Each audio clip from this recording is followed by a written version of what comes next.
Cinema நேயர்களுக்கு அன்பு வணக்கம். வெல்கம் டு எம்டி திரை. இந்த ஷோல நரிவேட்டை அப்படிங்கிற மலையாள திரைப்படத்தினுடைய ரிவ்யூ தான் நம்ம பார்க்க போறோம். இந்த படத்துல டொவினோ தாமஸ் தான் பாத்தீங்கன்னா லீட் கேரக்டர் பண்ணியிருக்காரு. சமீப காலகட்டத்தில் காவல்துறை சம்பந்தப்பட்ட படங்கள் அப்படிங்கிறது மலையாள சினிமாவில் எக்கச்சக்கமா வெளிவந்துட்டு இருக்கு. அந்த வகையில டொவினோ தாமஸ் நடிப்பிலே எக்கச்சக்கமான படங்கள் அப்படிங்கிறது வெளிவந்திருக்கு. மீண்டும் அவருடைய நடிப்புல காவல்துறை சம்பந்தப்பட்ட படமா வெளிவந்திருக்கிற படம் தான் இந்த நரிவேட்டை. இந்த படம் அப்படி இருக்கு. இந்த படத்தினுடைய கதை என்ன அப்படின்னு சொல்லி பார்க்கலாம் வாங்க. படத்தினுடைய ஆரம்பத்திலேயே ஒரு காட்டுக்குள்ள வாழக்கூடிய மக்கள் தங்களுடைய இருப்பிட தேவைக்காக சின்ன சின்ன போராட்டங்கள் பண்ணிட்டு இருக்காங்க. இன்னொரு பக்கம் படத்தினுடைய நாயகன் டொவினோ தாமஸ் கையில ஒரு பையுடன் தலைமறைவா இருக்காரு. அவரை போலீஸ் தேடிட்டு இருக்கு. அங்கிருந்து படத்தினுடைய பிளாஷ்பேக் அப்படிங்கிறது ஆரம்பிக்குது. பிளாஷ்பேக்ல டொவினோ தாமஸ் வேலை இல்லாம இருக்கிறத பார்த்து அவருடைய காதலி உட்பட எல்லாருமே அவரை திட்டிட்டு இருக்காங்க. அந்த சமயத்துல வேற வழியே இல்லாம தனக்கு கிடைச்ச கான்ஸ்டபிள் வேலைக்கு போறாரு. தனக்கு பிடிக்காத வேலையா இருந்தாலும் அந்த யூனிஃபார்ம் போட்ட உடனே அவருக்கு ஒரு தைரியம் வருது. அந்த தைரியத்துல ஒருத்தரை பயங்கரமா தாக்குறாரு. இதனால அவருடைய உயர் அதிகாரி அவரை கண்டிக்கிறாரு. அந்த சமயத்துல டொவினோ தாமஸுடன் சேர்ந்து பல போலீஸ் அதிகாரிகள் படத்தினுடைய ஆரம்பத்துல சின்ன சின்ன போராட்டங்கள் நடந்துச்சு இல்லையா, அந்த போராட்டம் பெருசா மாறுது அப்படின்றதுக்காக அந்த ஊருக்கு போறாங்க.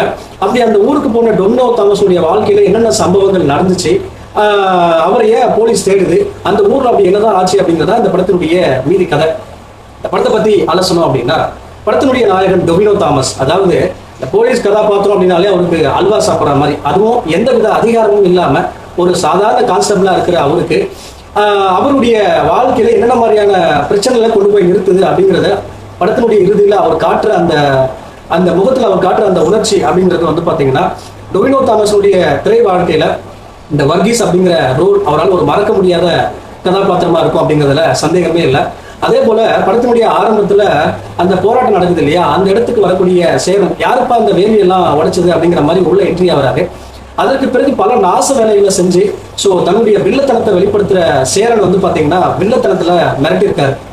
அதாவது அரசாங்கம் சொல்றத போலீஸ் செய்யறாங்க, அவங்களுக்கு பாசம் நேசம் எமோஷனல் அப்படிங்கிறதுலாம் எதுவுமே இல்லை அப்படிங்கிறதையும், அதே போல இந்த ஒட்டுமொத்த அரசாங்கம் இந்த சிஸ்டத்தையும் படத்தினுடைய கிளைமேக்ஸ்ல தோல் உரிச்சு காட்டியிருக்காரு இயக்குனர்.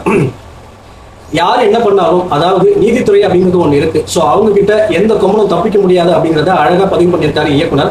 ஒருத்தர் மனம் மாறினாலே போதும் அப்படிங்கிற மாதிரி டொவினோ தாமஸ் கொடுக்குற வாக்குமூலத்தால ஒட்டுமொத்த அரசாங்கமா எப்படி அதிருது அப்படிங்கிறத ரொம்ப அழகா காட்டியிருக்காரு. அது மட்டும் இல்லாம பல போராட்டங்கள் எப்படி கலவரமா மாறுது, அது அரசாங்கம் எப்படி தங்களுக்கு சாதகமா பயன்படுத்துறாங்க அப்படிங்கிறத பல அதிர்ச்சி ஊட்டக்கூடிய காட்சிகள் மூலமா அழகா சொல்லியிருக்காரு இயக்குனர்.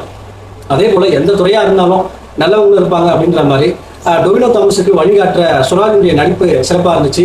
எந்த சூழ்நிலையும் இந்த துப்பாக்கியை மட்டும் பயன்படுத்தக்கூடாது அப்படிங்கிற வசனம் கவனிக்கக்கூடிய வகையில இருந்துச்சு. ஒட்டுமொத்தமா பாத்தீங்கன்னா படம் தரமா இருந்தாலும் படம் கொஞ்சம் ஸ்லோவா போறது ஒரு பிரச்சனையா இருக்கு. டெக்னிக்கலா அந்த படம் பயங்கர ஸ்ட்ராங்கா இருக்கு.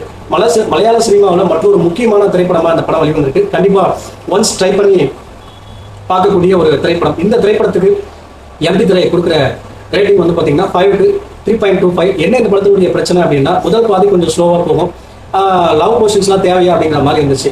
மற்றபடி ஒன்ஸ் ட்ரை பண்ணி பார்க்கக்கூடிய படம் தான். அடுத்த வருஷத்துல சந்திக்கிறேன். நன்றி, வணக்கம்.